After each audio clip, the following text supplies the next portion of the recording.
semakin banyak belajar semakin tahu diri bodoh, dan belajar itu menjadi fardu ainin, faridah setiap muslim dan muslimah.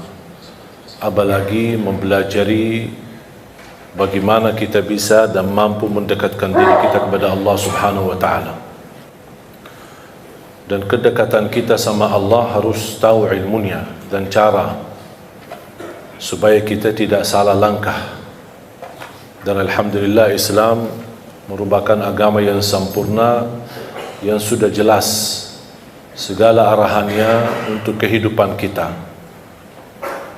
keluarga, bersama anak kita, mencari nafkah dan rezeki, urusan ibadah, urusan sosial, kesehatan, semua sudah diatur dan disusun oleh agama kita Islam. Yang perlu kita perhatikan adalah Al-Quran. Man arada ad-dunya fa'alayhi bil-Quran, wa man arada al-akhirah fa'alayhi bil-Quran, wa man arada ad-dunya wal-akhirah fa'alayhi bil-Quran.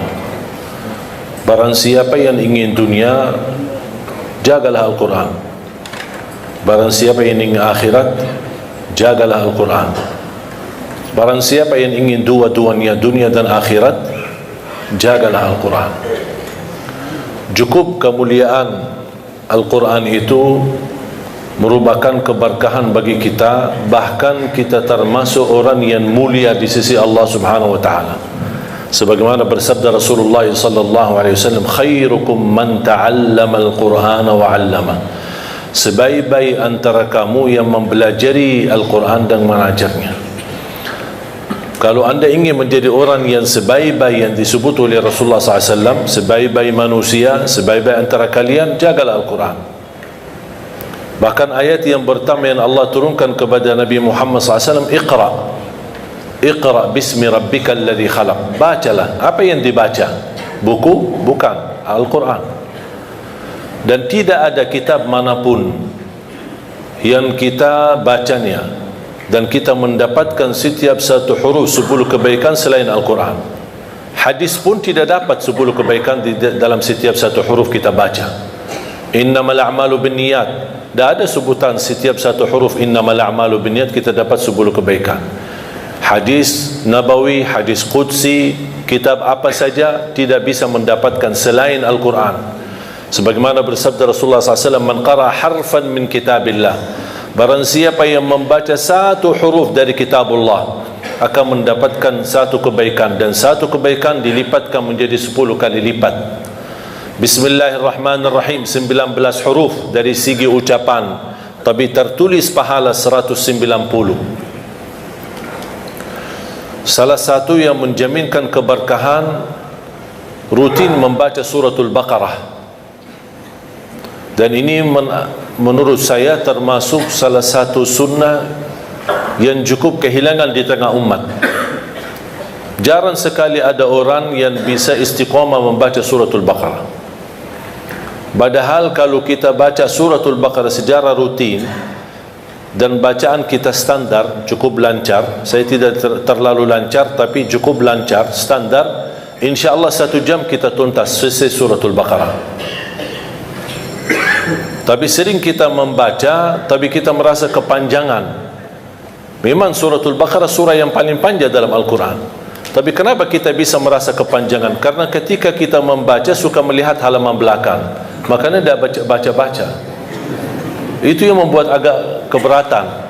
Kita sudah semangat memulai, kita ingin meraih pahala yang begitu besar. A'udzubillahi minasyaitonirrajim. Bismillahirrahmanirrahim. Alif lam mim. Dzalikal kitabu la raiba fihi hudan lil muttaqin alladzina yu'minuna bil ghaibi wa yuqimuna as-salata wa mimma razaqnahum yunfiqun. Kita semangat membaca sambil kita melihat, oh ya, kapan habisnya? Makanya itu yang membuat kita banyak malas membaca Al-Quran, karena kita ingin mengejar habisnya. Seharusnya jangan difikirkan kapan habisnya, tapi kapan mulainya. Sejauh apapun jaraknya, kalau kita tidak berlangkah tidak bakal sampai. Dan sedekat apapun Sedekat apapun, kalau kita tidak berlangkah sama sekali, tidak bakal sampai. Tapi sejauh apapun langkah kita, jarak kita, tapi kalau kita berlangkah walaupun satu, insya Allah bakal sampai. Begitu juga Al-Quran. Makanya kalau kita baca, saya nasihatkan, jangan coba-coba buka halaman belakang. Jangan coba-coba pindahkan halamannya, kecuali kalau sudah selesai halaman tersebut baru pindah. Tapi jangan hanya sebatas mau melihat, jangan. Karena itu usaha dari syaitan. Syaitan mengajak kita lihat. Buat apa lihat? Ya lihat kan, mau tahu targetmu baca berapa. Oh gitu ya. Begitu kita baca, oh lumayan banyak. Datang syaitan di situ membuat kita berat. Padahal kita semangat. Tapi sifat manusia ingin menuntaskan sesuatu dengan cepat. Tidak mau lambat-lambat. Apalagi kita orang Indonesia, paling suka mudah, enak, mudah diamalkan, mudah dihafal, dan cepat diamalkan, dan insya Allah masuk surga. Itu prinsip orang Indonesia. Dan saya sudah hafal prinsip orang Indonesia. Makanya saya bikin buku 20 amalan ringan tapi pahalanya sangat menakjubkan. Dan ini tidak laku di Arab, laku di Indonesia. Karena sudah tahu karakter orang Indonesia. Orang Indonesia tidak suka yang ribet, tidak suka yang susah. Mau yang mudah diingat, mudah dihafal, mudah diamalkan, dan masuk surga. Itu kita. Makanya saya selalu mengambil cara-cara yang mudah untuk bisa kita amalkan. Di antaranya rutin kita membaca suratul Baqarah. Kalau tidak bisa diselesaikan dalam satu hari, tidak apa-apa, boleh diteruskan berkelanjutan. Satu hari ini berapa kita mampu, nanti besok kita lanjutkan, besok kita lanjutkan sampai selesai habis suratul Baqarah. Begitu habis, ulang lagi. Kenapa? Karena Rasulullah sallallahu alaihi wasallam bersabda di hadis yang sahih, "Alaikum bi suratil Baqarah fa inna akhdaha barakah wa tarkuha hasrah wa la tastati'uha al-batalah." Ambillah suratul Baqarah, karena sesungguhnya barang siapa yang membawa suratul Baqarah, dia telah membawa keberkahan. Wallahi terjamin berkah dalam segala hal. Ibadah berkah, rizki berkah, rumah tangga kita berkah, kemanapun kita pergi membawa keberkahan karena dahsyatnya suratul Baqarah. Barang siapa yang meninggalkan suratul Baqarah, kata Rasulullah, bakal nyesal. Mau enggak kira-kira jadi orang yang nyesal? Wala tastati'uha al-batala. Dahsyatnya kekuatan suratul Baqarah tidak bisa dilawan oleh syaitan. Godaan jin, alam gaib, makhluk, godaan, gangguan, ini semua mereka, tukang dukun, tukang sihir, tukang ramal, mereka semua tidak bisa melawan suratul Baqarah. Saking dahsyatnya dan kuatnya suratul Baqarah. Bahkan Al-Baqarah itu merupakan ruqyah untuk diri sendiri. Jangankan suratul Baqarah sendiri mulia, satu ayat di dalam suratul Baqarah, ayat kursi, satu ayat, sebagaimana bersabda Rasulullah SAW, "Man qara'a ayat al-kursi dubura kulli salatin laysa bainahu wa bainal jannati illa an yamut." Barang siapa yang membaca ayat kursi setiap habis salat fardu, dijamin masuk surga. Tidak ada sesuatu yang menghalanginya kecuali menunggu mati. Coba bayangkan, cuma satu ayat jaminan masuk surga. Kalau satu ayat kursi jaminan masuk surga, kira-kira gimana suratul Baqarah? Gimana lagi 30 juz Al-Quran? Makanya saya sering mengingatkan jamaah, apapun kesibukanmu, buru-buru, ada meeting, ada janji, tidak bisa bertahan lama di musalla atau di masjid, paling tidak habis istighfar, Allahumma antas salam wa minkas salam, sampai selesai, baca langsung ayat kursi. Baca langsung ayat kursi. Habis itu silahkan bobar, bebas. Terus zikir-zikir habis salat gimana? Tak apa-apa, sambil jalan. Subhanallah, subhanallah, subhanallah. Naik motor, jalan kaki, naik mobil, sambil jalan. Alhamdulillah, alhamdulillah, alhamdulillah, Allahu Akbar, Allahu. Tapi jangan sampai tertinggal ayat kursi habis salat. Jaminan masuk surga. Masa tak mau masuk surga cuman karena baca ayat kursi? Man qara ayat al-kursi dubura kulli salatin. Barang siapa yang membaca ayat kursi setiap habis salat, dijamin masuk surga. Tidak ada sesuatu yang mampu menghalanginya kecuali menunggu mati. Man qara ayat al-kursi 'inda an-naum kana lahu min Allahi hafidh wa la yaqrabahu syaitan. Barang siapa yang membaca ayat al-kursi ketika mau tidur, akan dia termasuk dalam dijaga oleh Allah, dalam lindungan Allah, dan tidak akan didekati oleh syaitan.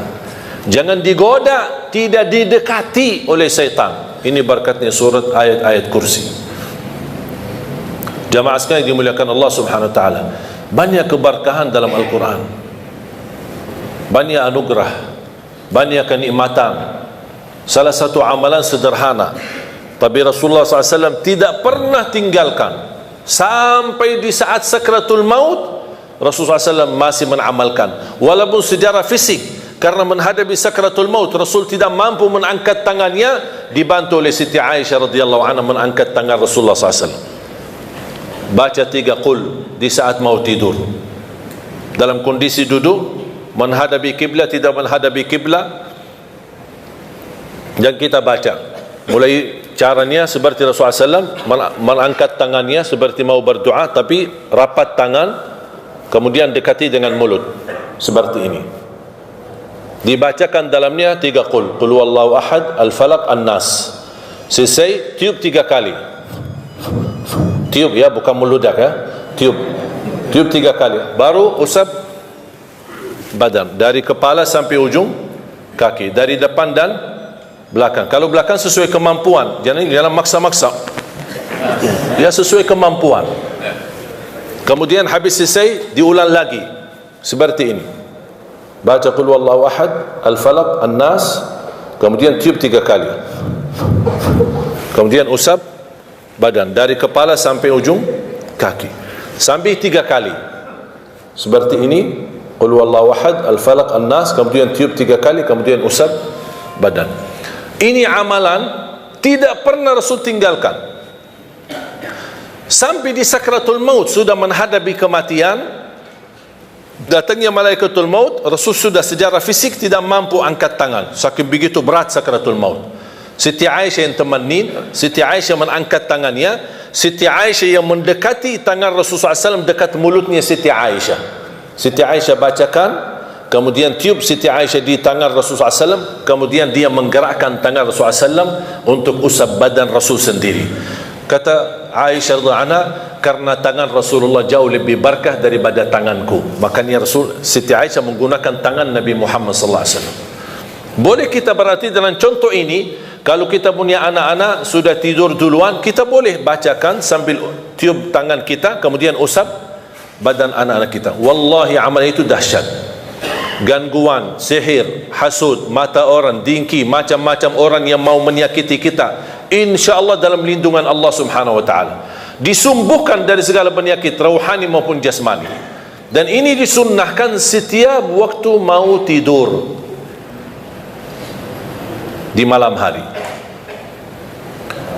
Berarti subhanallah, setiap kita ada ikatan sama Al-Quran, selalu kita akan dijaga oleh Allah Subhanahu wa taala. Bapak Ibu jamaah sekalian, tugas kita cuma satu, berkenan temani Al-Quran di dunia. Berkenan temani Al-Quran di dunia, berteman sama Al-Quran di dunia. Itu hanya tugas kita, itu aja. Tahu enggak apa yang akan dibalas oleh Al-Quran? Kalau kita berkenan berteman sama Al-Quran di dunia, Al-Quran akan balas bukan hanya satu, tapi banyak sekali. Al-Quran akan berkenan temani kita di dunia. Al-Quran akan berkenan temani kita saat sakratul maut. Al-Quran akan berkenan temani kita saat kita di alam kubur, hayat barzakh sendirian. Al-Quran akan temani kita saat menghadapi munkar nakir. Al-Quran akan temani kita saat dibangkitkan oleh Allah Subhanahu wa taala. Al-Quran akan temani kita saat dihisab. Al-Quran akan temani kita saat jalan di atas sirat menuju surga. Apakah begitu sampai ke pintu surga Al-Quran melepaskan? Tidak. Al-Quran masih berkenan temani kita sampai masuk surga. Apakah begitu masuk surga Al-Quran meninggalkan? Tidak. Masih Al-Quran bersama kita sampai naik ke darajat yang tertinggi di dalam surga Allah. Kata Rasulullah sallallahu alaihi wasallam, yuqalu liqari al-Quran, iqra warqa warattil kama kunta turattilu fid dunya fa inna manzilataka 'inda akhir ayatin taqra'uha. Sebagaimana kata Rasulullah SAW, nanti ahlul Quran di dalam surga disuruh baca, naik, baca, naik, dan tertil sebagaimana kamu tertil di dunia, karena posisimu di mana kamu berhenti baca, itulah derajatmu di dalam surga Allah Subhanahu wa taala. Kata Siti Aisyah radhiyallahu anha, Adadu darajatil jannah bi'adadi ayat Al-Quran, falaysa fi ahli al-jannati a'la darajatan min ahli Al-Quran. Jumlah tingkatan dalam surga Allah sesuai jumlah ayat Al-Quran. Oleh karena itu tidak ada yang lebih tinggi di dalam surga Allah daripada ahli Al-Quran. Coba bayangkan, tidak ada sesuatu amalan yang bisa menemani kita di dunia sampai akhirat, bahkan sampai menuju surga selain Al-Quran. Banyak amalan yang lain, sedekah, puasa, salat, ada manfaatnya, tapi yang berteman kita, menemani kita, bersama kita sampai ke surga, bahkan di dalam surga masih membawa kita naik ke derajat yang tertinggi, itu Quran. Makanya fantas kita memberikan perhatian sama Al-Quran. Yang aku heran, banyak orang muslim tapi tidak mampu khatam Al-Quran. Bertahun-tahun berlalu tapi tidak khatam Al-Quran sama sekali. Saya kaget ketika saya diundang di salah satu acara syukuran. Kenapa acara syukuran? Karena ada seorang anak yang sudah khatam Al-Quran. Dan begitu saya hadir, saya fikir kalau bahasa khatam Al-Quran di kota kita di Madinah, saya ingat waktu kita di Madinah, kalau kita bilang khatam Al-Quran berarti sudah hafal. Jadi saya diundang acara syukuran, katanya ini anak saya khatam Al-Quran. Subhanallah, Masya Allah. Begitu saya mau tes, kayaknya Ustaz salah faham. Ini kenapa? Oh, kami biasa ada budaya kalau kita khatam satu kali seumur hidup bikin acara syukuran. Oh, seumur hidup bikin acara syukuran. Masya Allah. Bukan Masya Allah, na'udzubillah. Kok berarti diajarkan, ditanamkan kepada anak kita cukup seumur hidup satu kali khatam Al-Quran. Padahal Rasulullah SAW mengajarkan kita minimal setiap bulan satu kali. Kalau Rasulullah SAW punya kebiasaan setiap minggu satu kali. Ada sebagian sahabat 3 malam satu kali. Uthman bin Affan setiap malam satu kali. Saya punya guru pagi hari 10 juz sampai siang hari baca. 10 juz yang sudah dibaca di pagi hari dia dipakai di dalam salat tahajudnya malam hari. Besoknya 10 juz yang kedua dibaca di pagi dan siang hari. Malamnya dipakai untuk salat tahajudnya. Hari ketiganya 10 juz yang terakhir juga di malam hari digunakan untuk salat tahajudnya. Berarti dia dalam 3 hari khatam 2 kali. Dalam baca siang hari dan juga salat tahajud malam hari. Pertanyaan saya, Bapak Ibu sudah berapa kali khatam Quran? Ada seorang ulama ketika menghadapi sakratul maut, istrinya menangis. Kata suaminya, jangan sedih, aku sudah berhasil mengkhatam Al-Quran di rumahku sendiri 5.000 kali. Imam Syafi'i setiap Ramadan khatam 2 kali dalam setiap hari, 60 kali dalam satu Ramadan.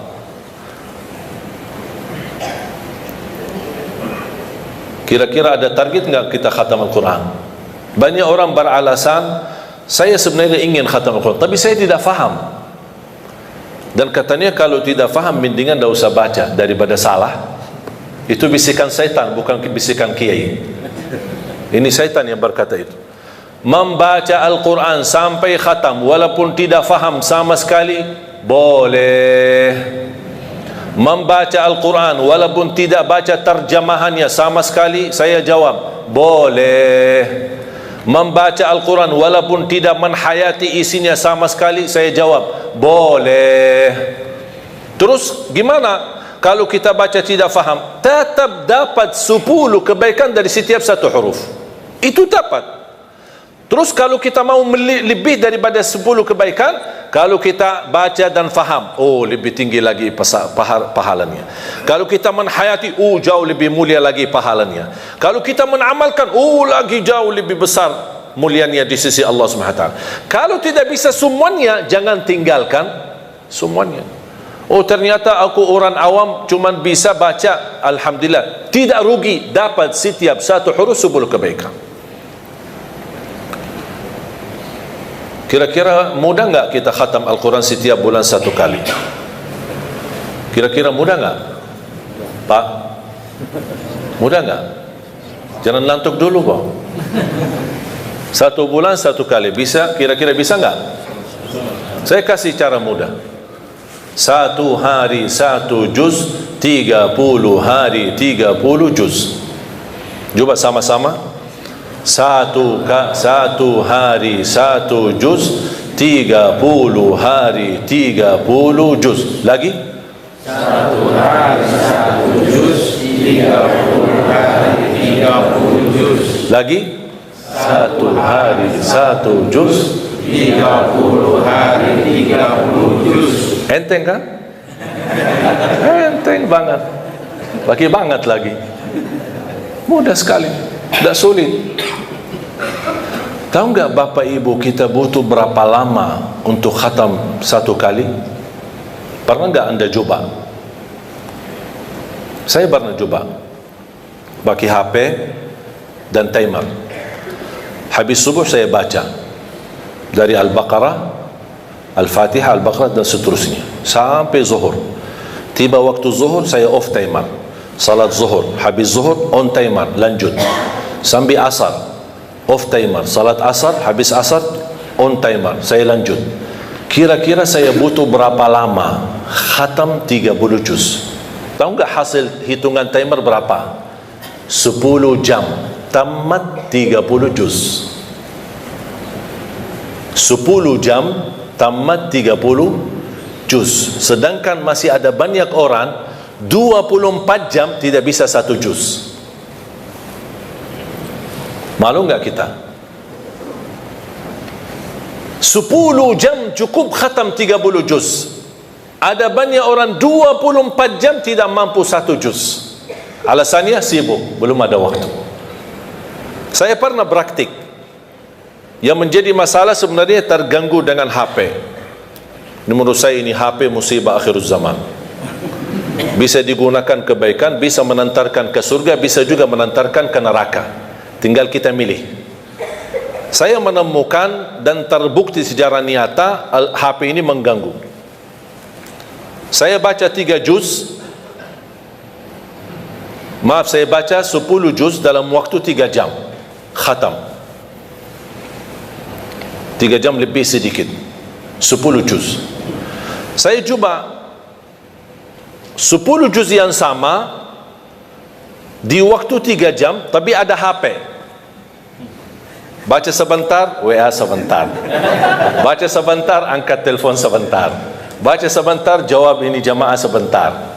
Tahu nggak hasilnya? Sudah selesai 3 jam, saya cuma dapat 2 juz, tak sampai 3 juz. Baru saya tahu, oh ini dia yang bikin masalah. Masalahnya bukan kita sengaja membuat ganggu aktivitas ibadah, tetapi kita tidak sadar. HP ini tidak sadar kita sudah terlalai dari waktu. Begitu megang HP, pertama yang bangun tidur, pertama yang dilihat HP. Begitu mau tidur, terakhir yang dilihat HP. Kemana-mana bawa pergi, bawa HP. Masuk WC, bawa HP. Coba kalau kehilangan HP-nya, oh stresnya luar biasa. Tapi kalau kehilangan istrinya, biasa-biasa. Jadi jamaah sekalian, sungguh ini HP sangat mengganggu aktivitas ibadah. Coba saya sekarang minta anda ketika baca Quran, tolong dijauhkan HP. Di off atau di silent, atau bisa di off-kan atau dimatikan, kalau bisa dikuburkan sekalian. Ya, biar ada. Coba antum coba sendiri, wallahi bakal berhasil khatam Al-Quran dengan mudah. Jangan ada gangguan. Coba lihat, Allah sudah menjanjikan di dalam suratul Qamar ayat 17 dan diulangi beberapa kali di dalam suratul Qamar, walaqad yassarnal qur'ana lidzikri fahal min muddakir. Kami telah memudahkan Al-Quran untuk dipelajari. Siapa yang mau? Dan saya selalu berkata sama jamaah, bukan jamaah tidak bisa, tapi belum mau. Karena Allah berkata, siapa yang mau, bukan siapa yang bisa. Berarti kalau mau pasti bisa. Kalau mau pasti dapat janji Allah kemudahan. Kami telah memudahkan Al-Quran untuk dipelajari. Jangankan dipelajari, bahkan bisa hafal, bahkan bisa insya-Allah menjadi ahli Quran dunia dan akhirat. Ada seorang peserta di acara Hafiz Indonesia. Bapak Ibu suka nonton acara Hafiz Indonesia? Ada salah satu peserta namanya Kaila. Ingat gak Kaila? Ada Kaila sama Aila. Tahu nggak Kaila itu bagaimana? Fisiknya apa? Orang buta. Saya pernah tanya sama dia, Kaila setiap hari berapa juz baca? 5 sampai 7 juz setiap hari. Dia buta. Saya langsung berkata, Kaila ini kan cukup berat dan cukup banyak. Kamu kan cukup ada alasan yang kuat di hadapan Allah. Bilang aja sama Allah, mohon maaf ya Allah, saya orang buta, tidak bisa baca Quran. Itu kan alasan, pasti Allah terima alasanmu. Apa kata beliau? Coba seorang anak usia 8 tahun, coba jawabannya seperti apa. Dia berkata, saya malu sama Allah menjadikan buta saya alasan tidak baca Quran. Kira-kira alasan kita apa? Apa yang kita mau bilang sama Allah? Wallahi jamaah sekalian, kalau anda ingin kekayaan, kenikmatan, kebahagiaan, kelancaran, kemudahan, makmurnya rumah tangga, anak salih salihah dan keberkahannya luar, wallahi Al-Quran. Kuncinya Al-Quran. Jagalah Al-Quran, perhatikan Al-Quran, segala aktivitas Al-Quran. Sedekahnya pun untuk program Al-Quran. Di mana ada program, di misal di PT ini, di Indosat ini ada program Al-Quran, ayo dukun program Al-Quran, dukun program tahfiznya. Kenapa? Wallahi berkahnya luar biasa. Dan segala aktivitas program Al-Quran di sini atau dimanapun yang anda dukun, yang anda sedekahin, yang anda nafkahin, yang anda bina dan pimpin, insyaAllah keberkahannya menalir sampai hari kiamat. Walaupun kita meninggal dunia, selama program ini masih jalan, anak-anak masih ngaji, Allah berikan pahalanya sampai hari kiamat. Coba bayangkan karunia Allah subhanahu wa ta'ala. Makanya saya selalu berkata, kalau anda tidak berhasil menjadi penghafal Al-Quran, jangan gagalkan anakmu. Kalau itu pun tidak berhasil, jangan gagalkan hartamu membina program Al-Quran.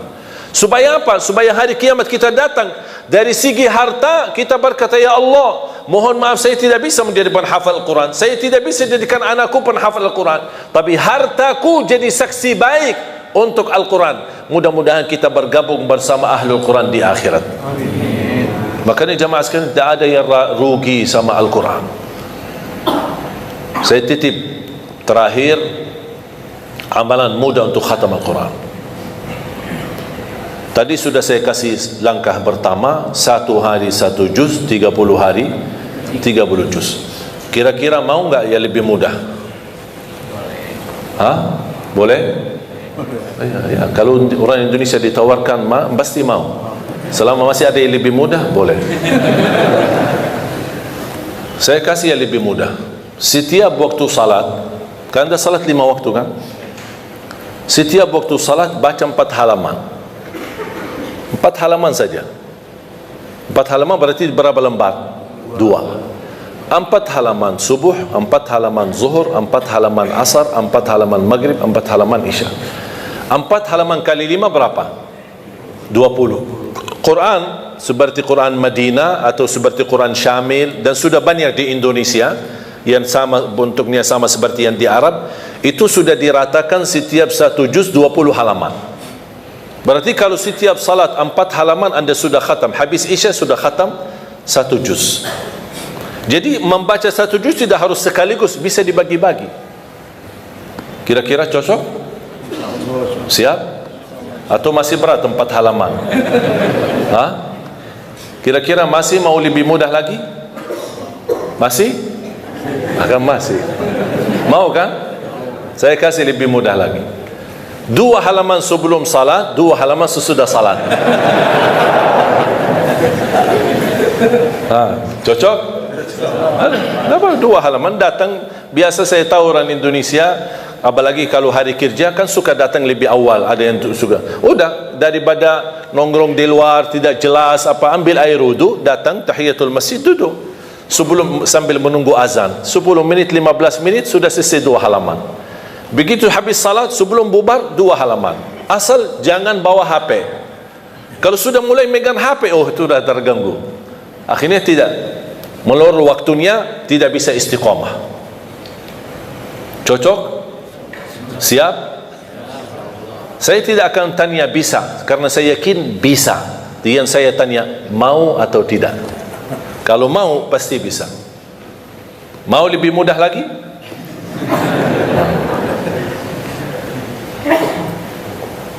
cara yang terakhir saya kasih 2 halaman sebelum salat, 2 halaman sesudah salat. Itu termasuk cara yang termudah bagi orang yang paling malas.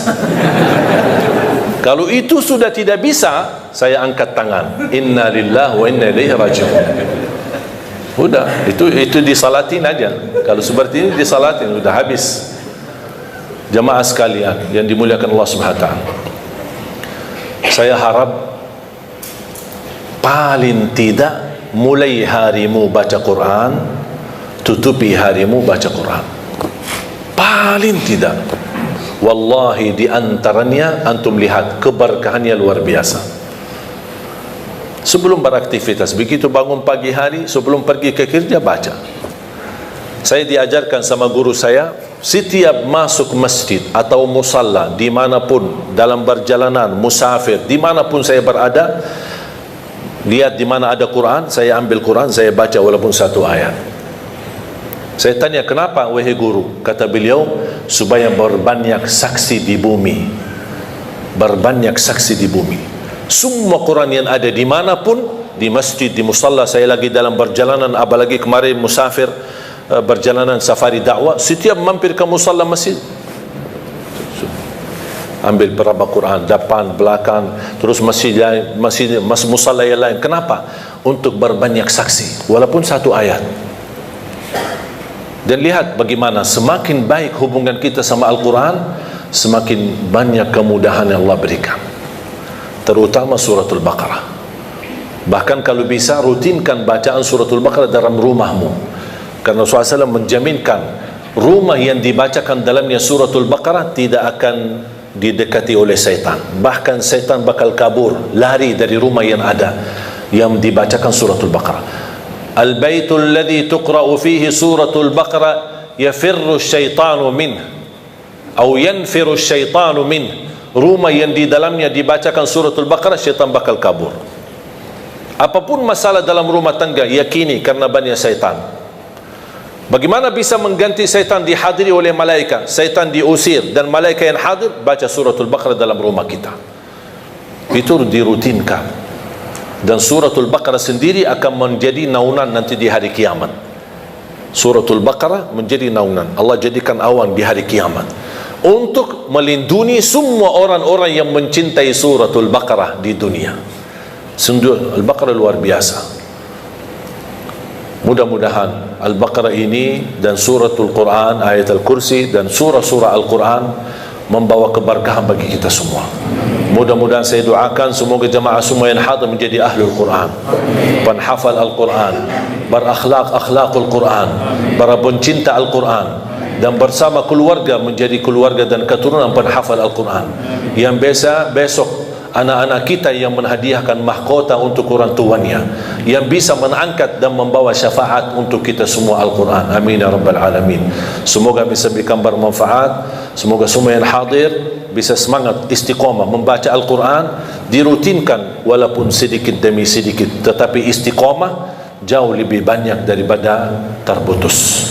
Mudah-mudahan kita mampu istiqamah walaupun minimal. Mulai harimu baca Quran, tutupi harimu dengan membaca Al-Quran. Barang siapa yang ingin bicara sama Allah, jagalah salat. Barang siapa yang ingin mendengar Allah berbicara, jagalah Al-Quran. Semoga bermanfaat. Kurang lebihnya mohon maaf. Wabillahi taufiq wal hidayah. Wassallallahu alaihi